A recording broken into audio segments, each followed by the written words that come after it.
Likewise. All right, so as we have only 10 minutes, let's dive right into it, right? So you have a plethora of experience. You have over 35 years in the ecosystem, startup IT ecosystem. So my first question to you would be, you have seen, Gen X's, then you saw millennials, then you saw Gen Z, and you might also see Alpha coming in. What has changed? There's been a lot of change in the world, but what are the top 3 trends that we are seeing in the entrepreneur ecosystem? Let me start with that. First, very recently we all used to talk about this gen issue and how we manage that. I think the industry leadership has already got over it now. We realize that we need to be one step ahead of that change, and lot is happening. Of course, working from home, working on with the policies which are cluster-wise policies, no longer one policy runs the whole company. So, in terms of dealing with the youngsters, of course, people have learned it. You've seen all the different kind of policies. You can see what to say or not to say when you make introductions. You know when you meet with the youngsters, what do you expect when they come, when you give an increment letter, what could be the reactions, or how do you retain them in a very different mechanism. So the whole industry is now learning or has learned a lot dealing with the youngsters on that part. As a trend, I think most of you would have seen the digitization aspect when we have maps converting into the like drawing, and we say converting into the digital models. Then came the digital transformation trend when people like Uber started using those maps into getting you much more better customer experience. And then came very recently the AI. AI, we definitely say, is not a good expression. We say, oh shit, it can move it. We know that it has come now. It's no longer myth. For last 1 year, 2 years, we're realizing all our clients worldwide are driving this very strongly to bring higher productivity, higher efficiency, a very different way of doing the business. So the IT industry is moving to that, catching up. They're constantly catching up game on that part. This is a different flow we're talking about. So the biggest challenge which industry is going through, in India specifically the back office, we're used to having full, like employee-driven charges, like you say per employee charges. It's no longer, the industry is not accepting it anymore. So it's no longer you can throw bodies and make money. It's all about outcomes. It's shifting towards outcomes. It's shifting towards what you can give them using the faster tools. So it's no longer the introduction. So in the introduction she said, you have 2,000 employees. It's no longer a very impressive introduction. 2 years back, we used to go shake hands, I have a company in India, we have 2,000 people. Now nobody cares. Now people say, look, I have 500 people, but I have also 500 agentic AI tools with me. Now if I tell that introduction, then the customer is willing to talk to you. So the introduction is how many people you have, plus how many agentic AI tools you have, so that the people can use those tools and give them the same productivity. So it's a very huge trend moving into that direction. And the very last thing in the industry, earlier it was about cash in terms of the cash flow. You're not looking for cash flow, make this spend, so much money you make, build in this much, and you make money in the cash flow. Now it's all shifting towards value. So from cash generation to a value creation is a very big trend in our industry. And we need to get used to it. It's still not there. We still look at the cash, generate cash, and then save the money and build up a new building. That's the way our parents taught us. That's the way we learned it, but no longer we can not do that. Thank you, sir. Lovely, very sort of trends there, sir. A question for you here, sir. It got me thinking because I also deal a lot in leadership. Throughout this 35 plus years of your journey, you would have seen things shifting, right? You would have seen different people come and shift. How do you retain these Gen Zs and millennials now? Okay, the first thing I already answered in some in my earlier statement. Retention is no longer the wish of the IT entrepreneur now. Now is can you have people who can, so earlier you used to sell services. Now we sell what capabilities we have. So it's slightly changed. Now we don't talk about services. I can do this, I can do sasta kar dunga, cheap kar dunga, I take out very good quality. All those are table stakes. Those are all gone.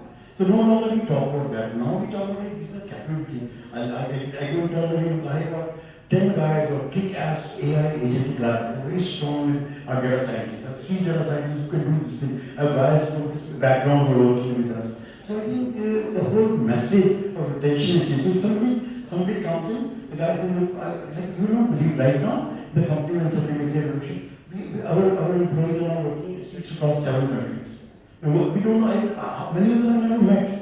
We met them on the video calls and we work on that because retention is no longer that paradigm. You know, you take a little more salary and stay with me. So, guy, this is his vision. He wants to, if he like, if he feels it, that he's excited, he will do his work with us. So we usually see in the startup ecosystem, sir, that companies take off because the founders have a vision or they have the the josh to take it forward. But after a while, it just plateaus off. So what do you think? Why does that happen to majority of people, not just a small section of it? Good you ask me. And many of you in the room from Chandigarh, Mr. Chandra was a founder of Partap K. He's been on was on my board for way till the last year and he passed away. And he always used to ask this question: why people after in this area after 30 crores, 40 crores turnover stop growing? And the question is related to in that direction. Why people stop growing after that, especially in some of the areas we see that very common. I think we've stopped being the entrepreneur, we used to have this internal discussion.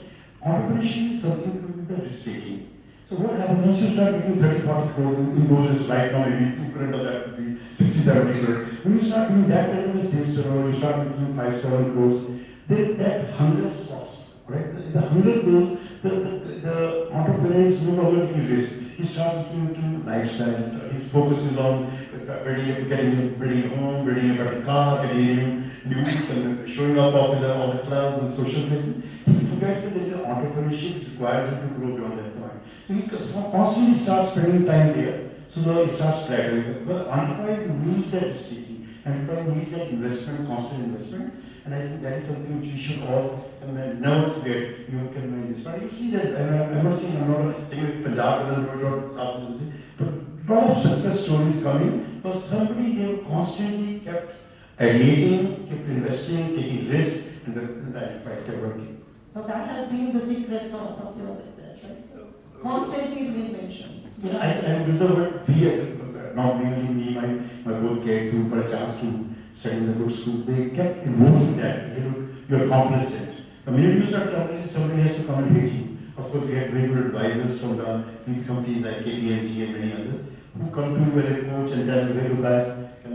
for last 3 months, what CDCs you took, none of them look like that you have done anything on the growth as a growth driver. So I think those things we take.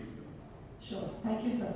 One question that also comes to mind is that a lot of people, when they start off, they're basically, like you said, they're just thinking of money, how can I make money, and, profits. At least the generation I come from, it was all about profits. But what is the difference between profitability and profiteering?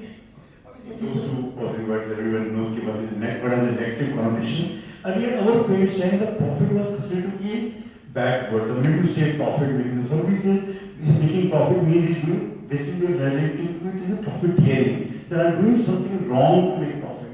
Generating profit is a good wealth, is a absolutely good thing to do. But doing profiteering means that maybe you're using some negative shortcuts or doing something to make that stuff make money. That's one bit. It's an unethical way of, and obviously the whole value system discussion can come into the play there. But I think since you mentioned about that part, one more thing I can mention which we learned from the past and we should unlearn it. Our parents and the way they used to do business and many others, they always used to do a business model. You go and raise some money, take some money out somewhere in the enterprise and take that money and save it for long range to do like a real estate or something. The modern enterprise does not need to do that.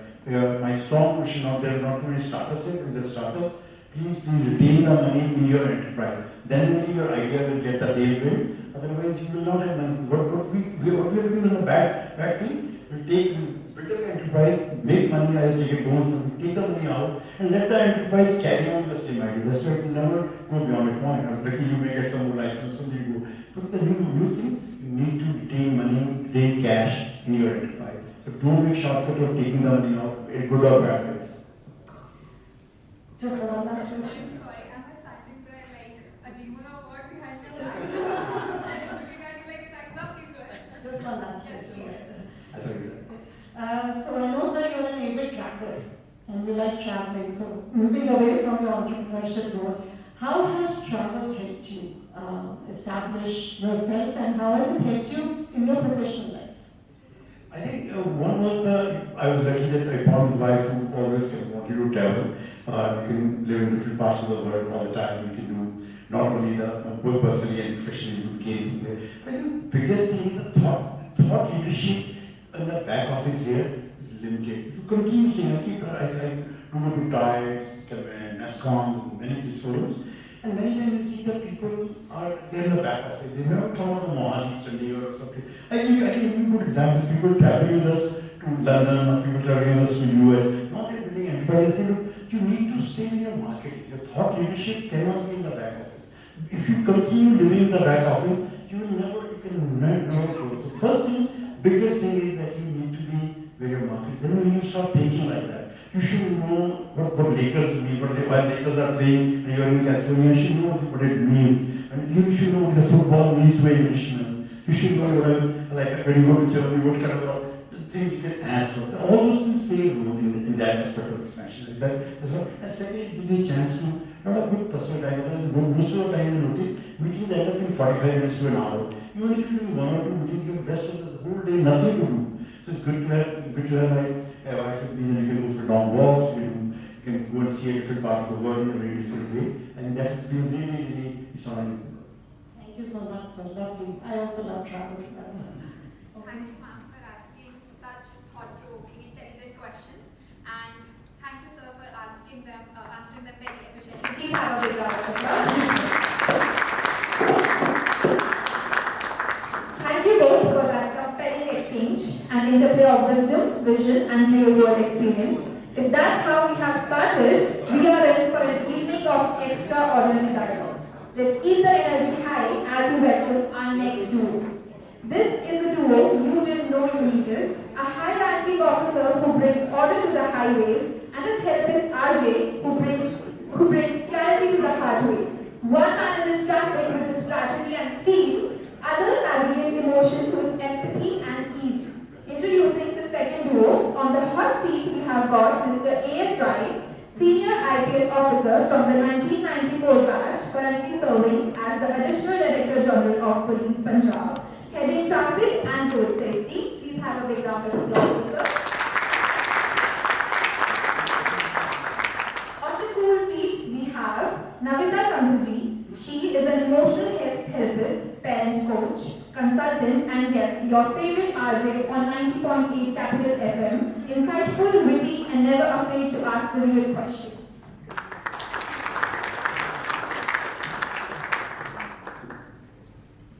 Good evening, everyone. Pleasure to be here, and what a wonderful introduction for both of us, I would say.